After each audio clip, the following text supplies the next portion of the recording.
So initially we just wanted to do AS moles, and we were doing doing formulas. Okay, just to learn formulas and equations.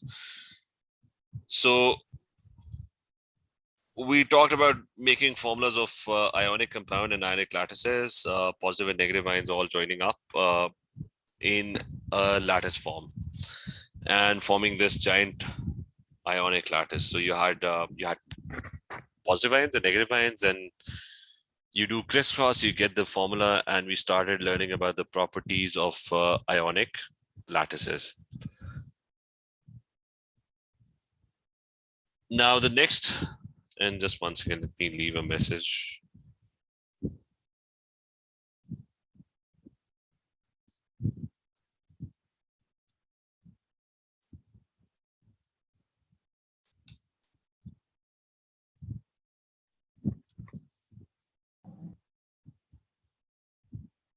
So this one. So we're going to talk about, in this case, we're going to talk about, as last time we talked about ionic lattices. I told you that positive and negative ions, they all attract each other in a lattice. This was the structure of an ionic lattice. It's got strong forces of attraction. So most of the time they're solids. Sometimes the forces of attraction are really, really strong. And the strength of the attraction between positive and negative charges, it depends on two things. One is the size of the charge on the ion. Like if you have +2 and -2, then the ions will attract each other even more. If you've got +3 and -3, then the attraction would be even more. So one of the factor that determined the strength of the ionic lattice was the charge on the ion. The other one was the size of the ions. Smaller ions are going to be closer together and they would be more tightly packed. So the ionic lattice would have stronger attraction, but simply because they're going to be closer to each other. So, and we did go through all of this in a lot more detail. Like you have lattices that are kind of weak. NaCl is not that strong. And you've got other lattices that are kind of really, really strong. MgO is pretty tough. Its melting point is as close to it's pretty close to diamond, so it melts at around 3,000 degrees centigrade. So it's a pretty strong lattice. And we learned about ceramics as well. So now what we're going to talk about is solubility. So remember, you've got all sorts of ionic lattices, and for example, your normal table salt, that's an ionic lattice. Marble is an ionic lattice. Cement is kind of an ionic lattice. So you've got all sorts of ionic compounds around you. When you dissolve something, what happens is, this is how your lattice looks like. And let me just draw some circles. I've got positive, and I'm just going to copy. Just hold on a second.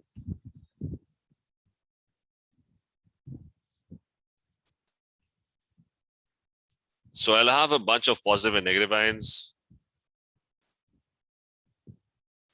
all attracted to each other. So I'm just going to line them up to form a lattice.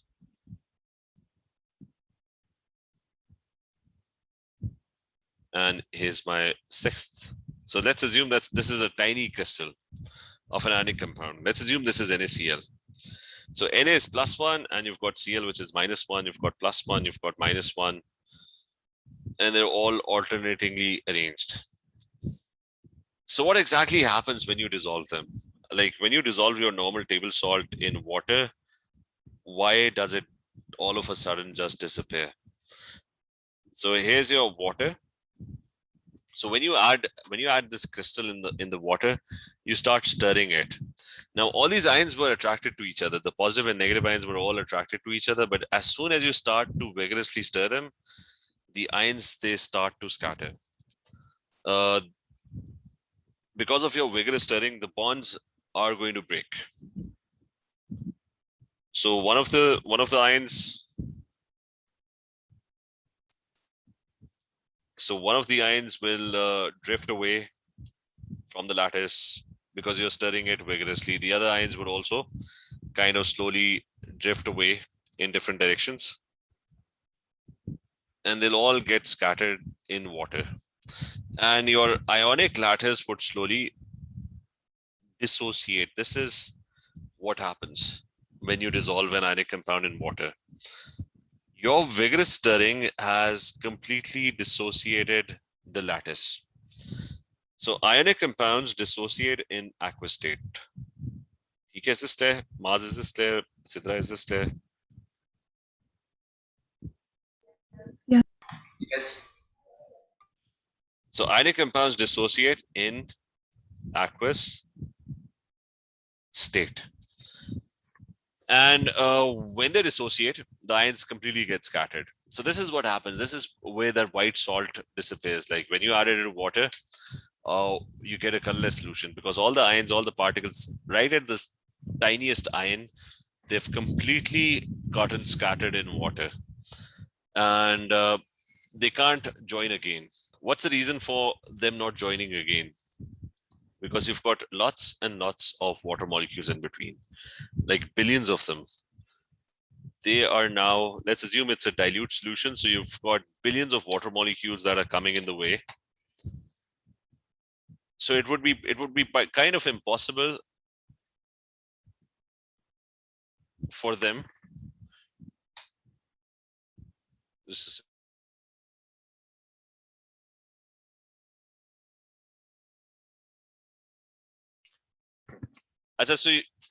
so you've got lots of, I mean, this is not drawn to scale, but there would be billions of water molecules that would be in the way, which is why the positive and negative ions will not be able to join up or connect with each other. And that's why it remains dissolved. The only way to form the crystals back again is you start to slowly remove the water molecules. That means you make you evaporate the solution till saturation point, or you evaporate the solution to crystallization point, which means that you slowly start getting rid of these water molecules.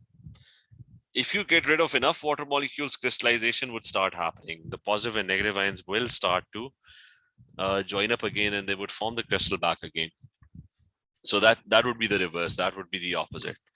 But the important thing is that ionic compounds, they dissolve and they dissociate in aqueous state. And solubility depends on two things, or let's say one thing. Solubility depends on the strength of lattice.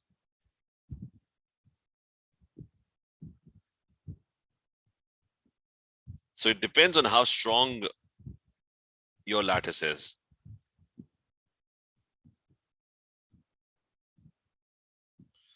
So as an example, if the positive and negative ions are very strongly attracted to each other, so they're not going to get scattered. Like you're stirring with, I mean, if you pick a piece of marble, no matter how vigorously you stir it in water, the ions will not dissociate because the bonds are really strong. They're all strongly attracted to each other. So it would be kind of really difficult for marble to dissolve. But normal table salt dissolves very easily. So if you've got a weak lattice, it dissociates easily. They're going to be more soluble.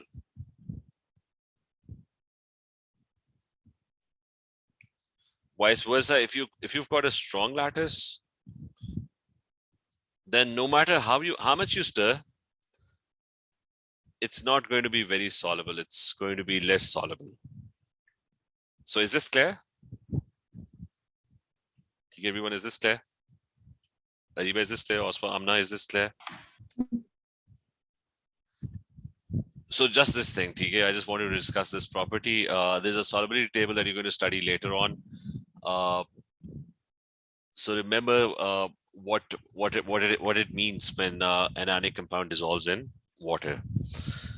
So now what we're going to do is we're going to move towards ionic compounds again, and we're going to talk about their formulas. We've learned their properties now. What we're going to do now is there's another type of ionic compounds or ionic or ions. When we were talking about ions, we talked about group 1 being +1. So we talked about group 1, that group 1 was +1. Group 2 used to be was +2. They had 2 valence electrons. Group 3 was +3. 4 was +4 and -4, or -4. Usually they don't form ions. Group 5 were non-metals and they would gain electrons and they would be negative ions. Group 6 had 6 electrons, so they would gain 2 electrons. And 7 was -1. And then you had the transition metals as well. They had variable charges.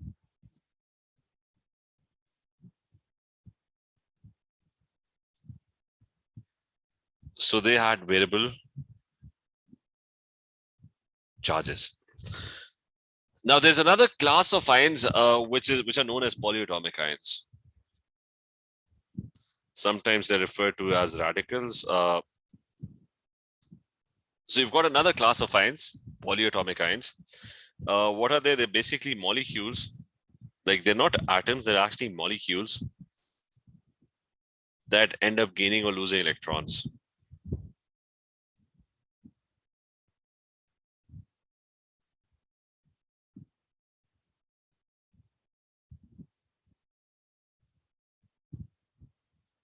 So they end up gaining or losing electrons. And you've got lots of them. Okay, so there's an entire list. For example, you've got hydroxides. You've got sulfates. So you've got SO4 with a charge of -2, that's a sulfate. You've got sulfide, which is SO3 with a charge of -2.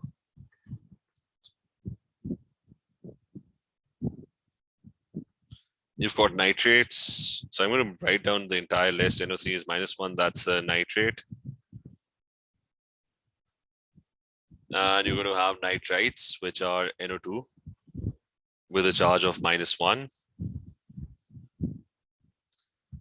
Then you've got phosphates, PO4 with a charge of -3.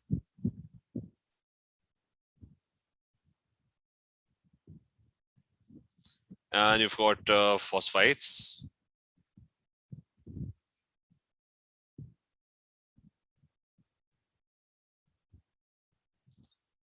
And what else? We've got carbonates, which are CO3 -2. Most of you are familiar with this. You know about them. You've learned to make formulas using them. So carbonates, there is ammonium, which is NH4 with a charge of +1.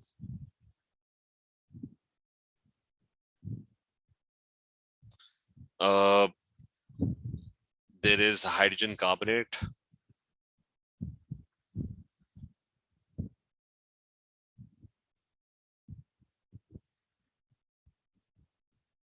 That one is also known as a bicarbonate.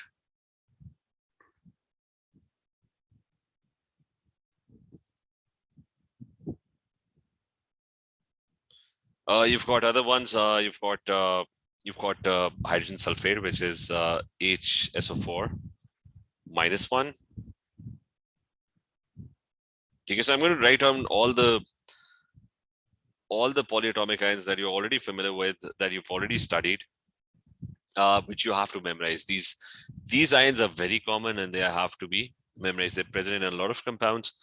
Dichromate 6, that's Cr2O7. That used to be an oxidizing agent. So that is dichromate 6. You've got magnate, which is MnO4 -1, that's magnate 7. Or permagnate 7. And let's do one last one. Let's talk about Cn -1, that's a cyanide ion.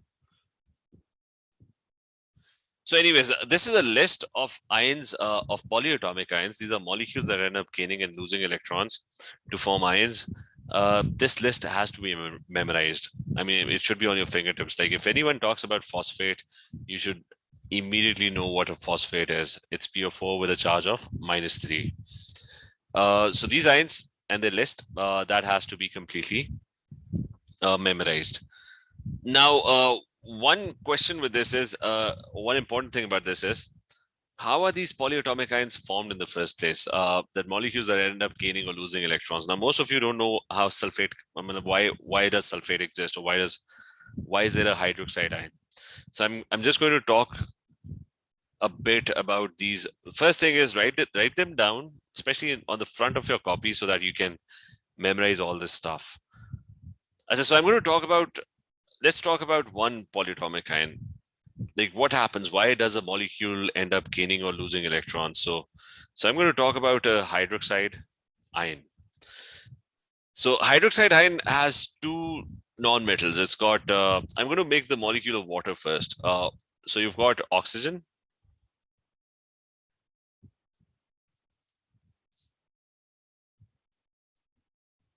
So you've got oxygen, and the oxygen is bonded to two hydrogens.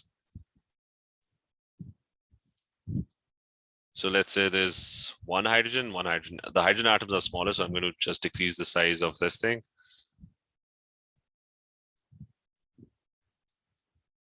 And this one is another hydrogen atom. So I've got these two hydrogen atoms, two of them. And there is an oxygen atom right in the middle. Now, both of them are non-metals. Oxygen has 6 electrons in its outer shell. It's in group 6. Hydrogen over here just has 1 electron. This hydrogen over here also has 1 electron. Now, what happens? Why is a covalent bond formed? Because non-metals, they tend to gain electrons. This needs 2 electrons, like its outer shell is not complete. So it's going to try and pull 2 electrons from somewhere. It needs 2 electrons. So when it sees the electron of hydrogen over here, what it's going to do is it's going to try and pull the electron and keep it with itself. So it's going to attack that hydrogen and try to pull that electron or steal that electron away from that hydrogen. But that doesn't happen. The problem is that when it tries to pull the electron of hydrogen, the entire hydrogen atom comes along, because hydrogen is a non-metal as well. It's not willing to lose the electron that easily. The oxygen tries to pull the other electron, but the hydrogen doesn't let it go. So the entire hydrogen atom comes along with it, and a covalent bond is formed. So that means no one ended up gaining or losing electrons. They ended up sharing electrons, and it's going to be a perfectly neutral molecule. It's not going to have any charge. So it's a perfectly covalent molecule, and oxygen got its 2 electrons. But sometimes what would happen is, what's going to happen is, let me take this hydrogen back again and its electrons back again as well. Sometimes what would happen is that there is no second hydrogen. We're just assuming that there were 2 hydrogens around oxygen. So let's now assume that the second hydrogen, there is no second hydrogen.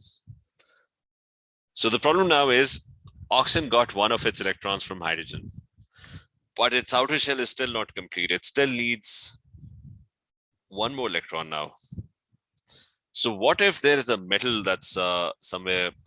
What if there's a metal somewhere? And let's say there's a lithium metal that's in group 1.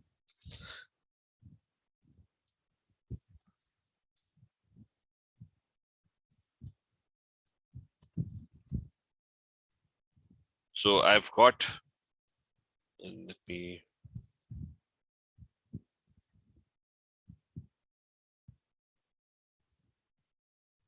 so let's say I have this lithium metal. Instead of the hydrogen, there's a metal now.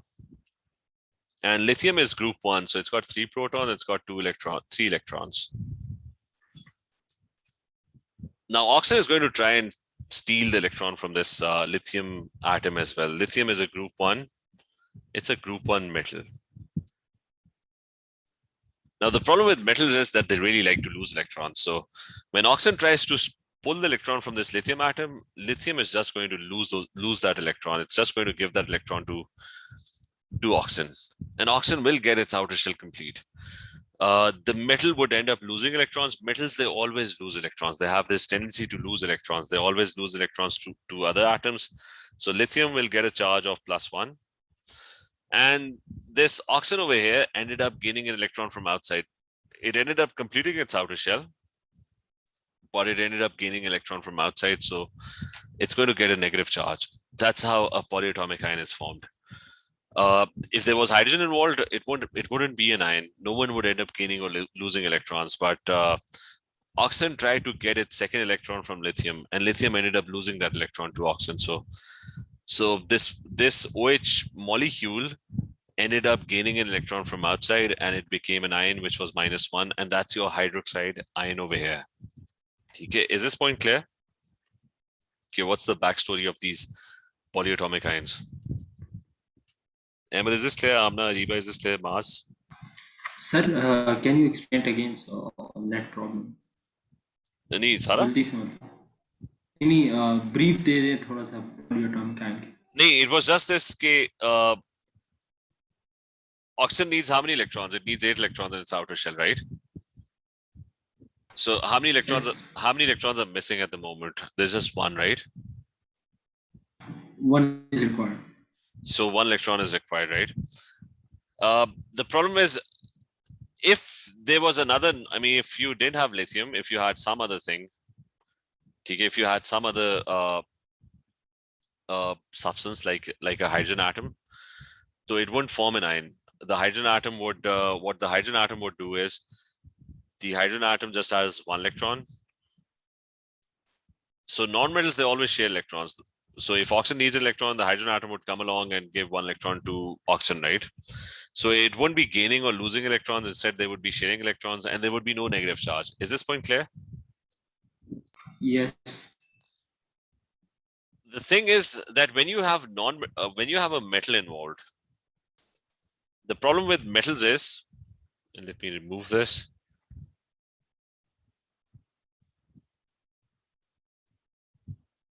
So the problem with the metal is, instead, if you have a metal involved,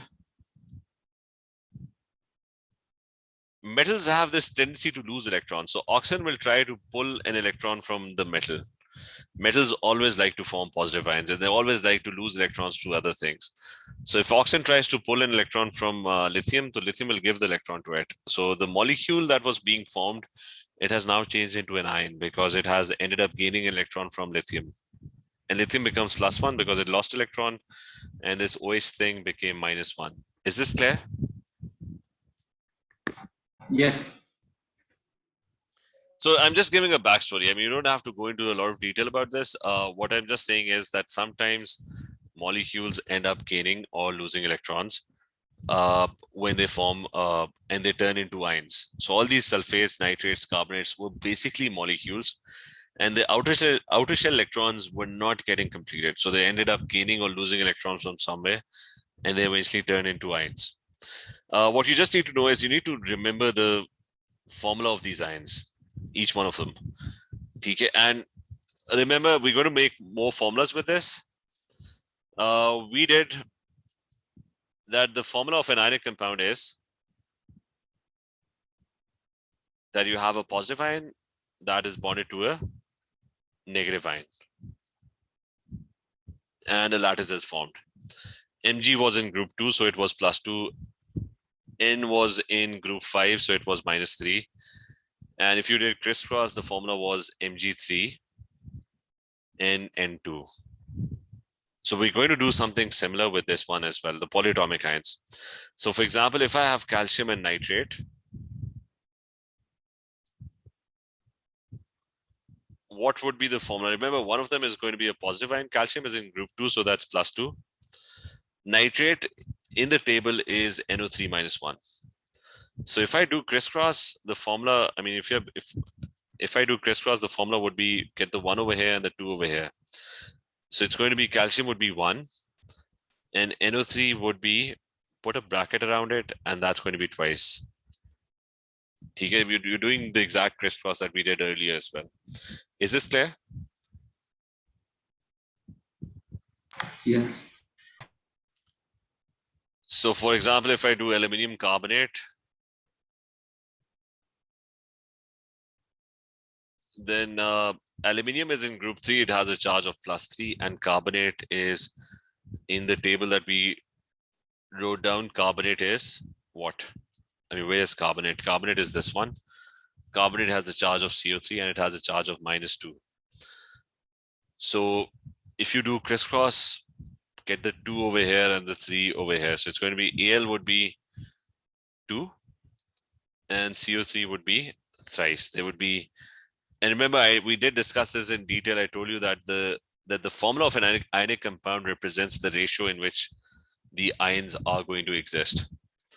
That means for every 2 aluminium ions, there's going to be 3 carbonate ions. This is what this tells you. And the logic behind that was aluminium was losing 3 electrons. It's +3.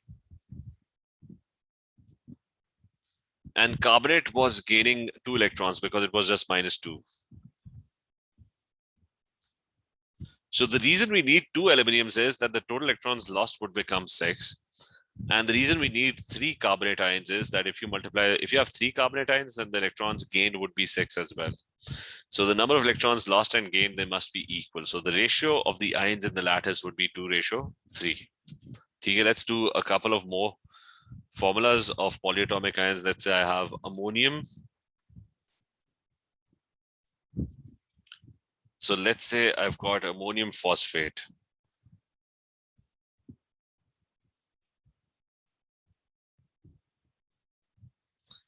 Now, ammonium in the polyatomic ion list, ammonium is this thing. It's NH4 with a charge of +1.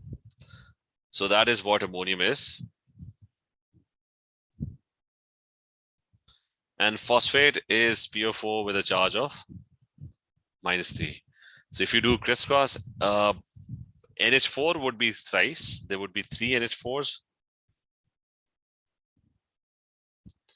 And this is +1, so PO4 would be just 1. So there's going to be 1 PO4. You don't need to write 1. That's automatically understood. If you just write PO4, that's automatically 1 PO4. So that's the formula of this compound. Another one, aluminium hydroxide.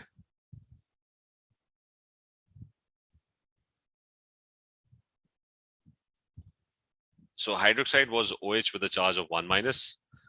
Aluminium is group 3, so it's +3. So if you do crisscross, aluminium would be, there would be just 1 aluminium. And OH would be 3. There would be 3 OH ions in the formula. That's the formula of aluminium hydroxide. For transition metals, the charge is always given or written in the expression. For example, I have iron 3 sulfate. That kind of indicates that Fe, which is iron, it has a charge of 3+. And I've got sulfate, which is, if you go and have a look, then sulfate is this thing. It's SO4 with a charge of -2. So that is your sulfate. So this one would be Fe3+ and SO4 would be -2. And if you do crisscross, it's going to be Fe. Fe would be twice. And SO4 would be, there would be 3 SO4s. So that's going to be your formula. And remember, when you do crisscross, make sure you simplify. For example, sometimes it's like if I have tin 4 carbonate. So if I have tin 4 carbonate, sometimes this has to be, the ratio has to be simplified. Tin is Sn. It has a charge of +4. What is carbonate? Carbonate is, if you have a look, carbonate over here is going to be CO3 with a charge of -2. So that is what your carbonate ion is. So it's got CO3 and the charge is -2. If you do crisscross, it's going to be tin would become twice and carbonate would become 4. The ratio needs to be simplified. It's coming out to be 2:4. That ratio needs to be further simplified. It would become 1 ratio. It would become 1:2. Okay, so when after crisscross, the numbers that you get, they need to be simplified. Not the numbers inside, but not the numbers of this thing. The ratio that you get, that needs to be simplified. Is this clear? Yes. Yes, sir. So remember polyatomic ions and crisscross. Okay, I'm going to give you some questions later at the end. We're going to start off with equations now. And I think we did write down all the equations initially, right at the beginning. or maybe we didn't. Just a second, let me just check. Actually, we did actually write all the equations down that we had to know. I mean, you wouldn't be able to solve any moles questions, or you wouldn't be able to do a lot in chemistry if you don't know these equations. I mean, they should be on your fingertips. When a metal reacts with an acid, produces salt plus H2. Hydroxide or oxide reacting with an acid, it's going to produce this thing. Carbonates reacting with acids, ammonia with acids, ammonium salts with bases, decomposition reactions. So we're going to practice one of these one by one, each one of the reactions. But before that, most of these reactions are related to acids and bases. Let me just open another page. So most of these reactions are related to acids and bases. So we are dealing with reactions of acids. Sir Yes. Sir वो जो फॉर्मूले आपने सिखाए वो same फॉर्मूले या फिर मतलब different type? It's a different type. मतलब पहले भी आपने फॉर्मूले करवाए ना, तो अब ये फिर से करवा रहे हैं, इसका मतलब प्रैक्टिस करवा रहे हैं या फिर? Yeah, the practice. All of us, this one? जी पिछले जो करवाए थे. So we did this one. Okay, we did 1 second. So we did this one, right? You're talking about this one? Yes, मैं बोल रहा हूँ इन दोनों का कोई कनेक्शन है या फिर वैसे ही बस? नहीं connection है. Okay, well, the connection is कि this was just the atoms. Okay, this was just the atoms. You had a +1, you had a -1. It was only the element. Okay. That is the same thing, exactly the same thing. You have a positive ion and you have a negative ion, except that what I'm saying is that there's another list of ions which is known as the polyatomic ions. That list has to be remembered. So this is exactly the same thing as this one, but that was easy because you just had nitrogen. You just had to look at the group number of the element, and you would know what the charge is. This one is the same thing with polyatomic ions. Is this clear? Yes. Okay, but it's the same thing. It's exactly the same thing, except now it's a polyatomic ion. You must know what a carbonate is. You must know what a hydroxide is. You must know what a sulfate is. I say, anyways, just a brief introduction to acid and bases, because we're more interested in the reactions. We're not really studying acids and bases at the moment. But just a brief background check on this. Okay, when we talk about acids and bases, can anyone tell me what an acid is and what a base is? By definition, what is it? I mean, how do you define an acid? What is an acid? Any idea, anyone? H plus donor. Okay, so it's a proton donor. The proton is called an H+1 ion because it only has just one proton. So that's why you call it. I mean, each atom just has one proton. So that's why it's called a proton. So it's a proton donor. And this one is a proton or an H+1 ion acceptor.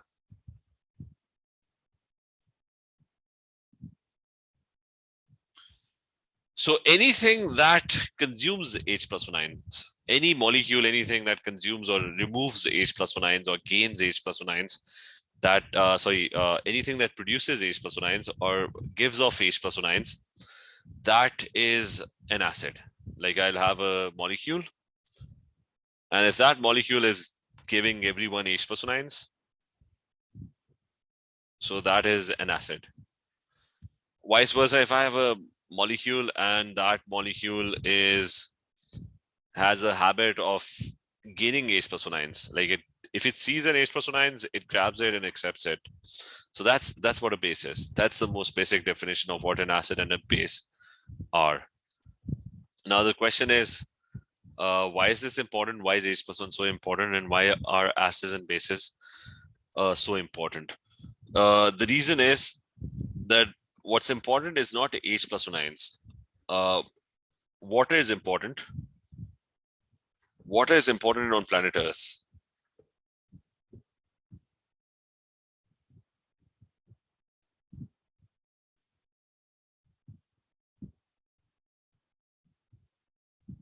Okay, that's one chemical that's the most abundant thing on the surface on the Earth's crust.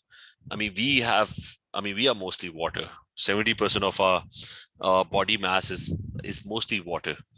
70% of the Earth's crust is water. So water is everywhere, and water is important. And why is water important? Water is the main medium through which reactions happen. Is the main solvent.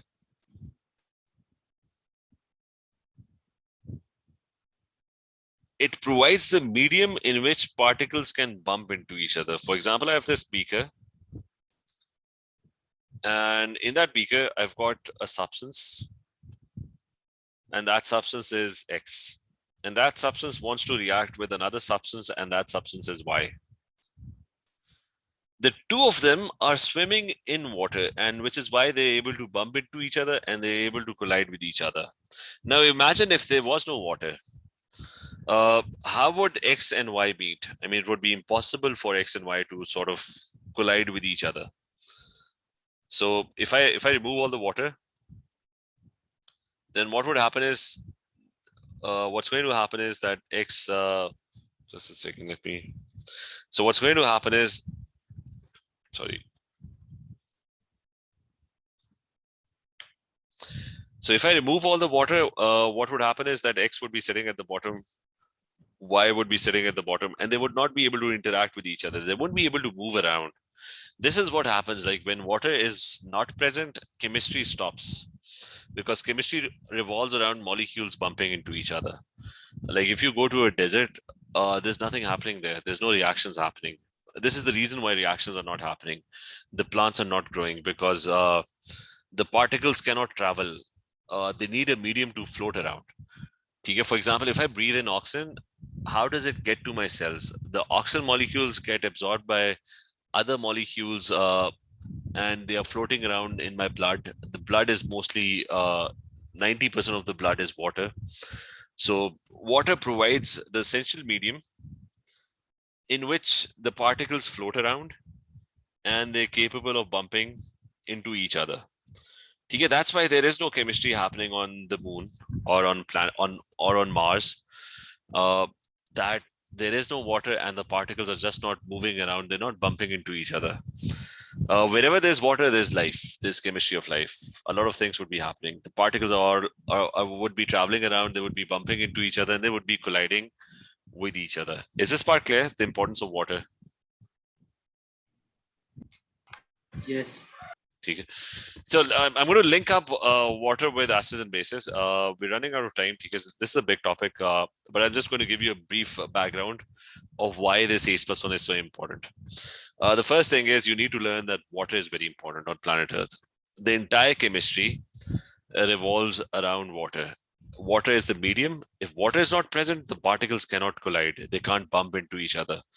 The oxygen that I breathe in cannot travel to my cells.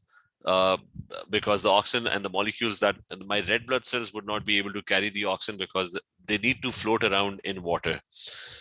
So that's why water is extremely important. So we're going to talk about the extreme importance of water to chemistry and how it's linked to acids and bases. TK in the next class then. Today, everyone, take care, everyone. TK. Make sure you revise and memorize the polyatomic ions. Any questions? Clear? Ji sir. Sir. हाँ जी. Sir आप कल की recording भेज सकते हैं? चलो ठीक है. Okay sir, thank you. Okay, take care. Allah हाफिज़. अल्लाह हाफिज़. Thank you, sir. Okay, take care.